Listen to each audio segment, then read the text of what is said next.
कभी कह रहे हैं कि सेल्फ पॉलिनेशन में एक ही प्लांट्स पे होना चाहिए, वन प्लांट इन्वॉल्व, लिखा भी है सिंगल प्लांट इज इन्वॉल्व। फिर बोल रहे हैं कि सर उसमें डिफरेंट फ्लावर्स भी आ सकते हैं, तो हमने कभी डिफरेंट प्लांट की बात नहीं किया है, हमने बात किया किसका, डिफरेंट फ्लावर की बात किया है। हमने प्लांट तो हमेशा एक ही लेकर चल रहे हैं, हम प्लांट हमेशा एक ही लेकर चल रहे हैं, does not matter decide to different plant, ठीक है। तो हमने यहां पर केवल फ्लावर का नाम लिया, हमने प्लांट नहीं बोला, हमने क्या बोला, फ्लावर बोला। तो हो सकता है कि मान लो एक ही फ्लावर में इस तरह के एक और बने हो, सिर्फ सपोज दैट एक और बने हो, तो ऐसे प्लांट्स का जब पॉलन ग्रेन उसी प्लांट्स के स्टिग्मा पर साइट करता है तो उसे कहा जाता है क्या, जिटेनोगैमी, यानी कि डिफरेंट तरह के फ्लावर। जैसे हिबिस्कस में देखता हो कलर अलग अलग होते हैं फ्लावर के, कहीं रेड होता है, कहीं येलो होते हैं, सॉरी कहीं आपका व्हाइट भी होता है हमारा हिबिस्कस। तो उस तरह के अगर हम कनेर की बात करें तो वहां भी येलो होते हैं, व्हाइट होते हैं।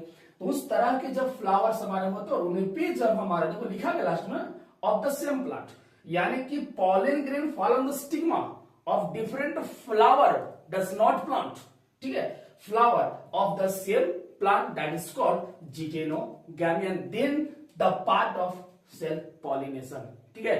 उसके बाद बात करते हैं हम किसकी, क्रॉस पॉलिनेशन की। तो आपको पता होना चाहिए कि क्रॉस पॉलिनेशन में एक ही फैक्टर जो भाग लेता है वो होता है हमारे एजेंट होते हैं, कि इसमें एजेंट यानी कि पॉलिनेटिंग एजेंट, अभी आपने बात किया था by bird, by insect, by आपका उसके बाद by bird, by humans, by water, by air, ये सारे क्या है, पॉलिनेटिंग एजेंट है। इनके जरिए पॉलन ग्रेन्स क्या करते हैं, दूसरे डिफरेंट फ्लावर के स्टिग्मा पर साइट करते हैं। तो बात करते हैं, अब देखो यहां पर एजेंट कितने टाइप्स के हैं, दो टाइप्स के हैं, एक है हमारा एबायोटिक एजेंट और दूसरा हमारा है बायोटिक एजेंट।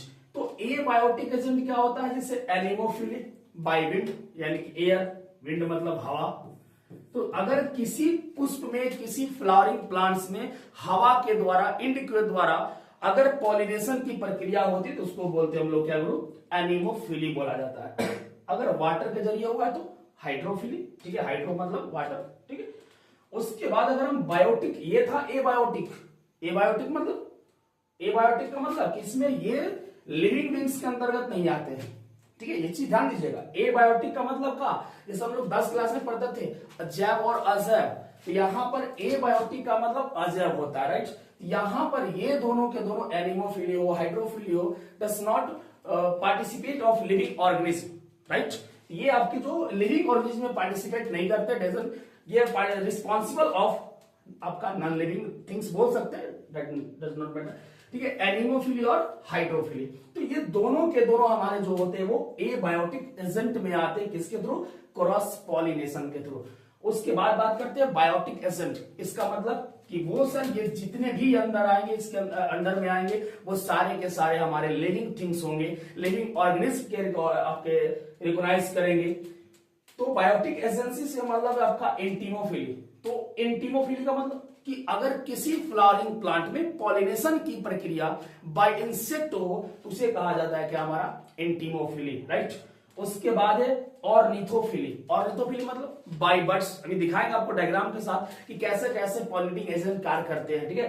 पहले हम यहाँ पर सीखते हैं कुछ, उसके बाद हम लोग डायग्रामेटिक ढंग से पढ़ेंगे कि इंसेक्ट में क्या होता है, एंटीमोफिली। एंटीमोफिली मीन्स कि अगर किसी फ्लावरिंग प्लांट्स में अगर इंसेक्ट के द्वारा पॉलन ग्रेन्स अगर आपको फॉलन स्टिग्मा होते हैं तो उसे बोलते हैं हम लोग एंटीमोफिली। उसके बाद बाय बर्ड्स ऑर्निथोफिली, बैट्स चैरेप्टोफिली, और उसके बाद है मोलस्कस, यानी कि जो मोलस्का से होता है बाय स्नेल, राइट। मोलस्का में कौन आता है, स्नेल, यानी कि घोंघा, तो उसको बोलते हैं मैलेकोफिली।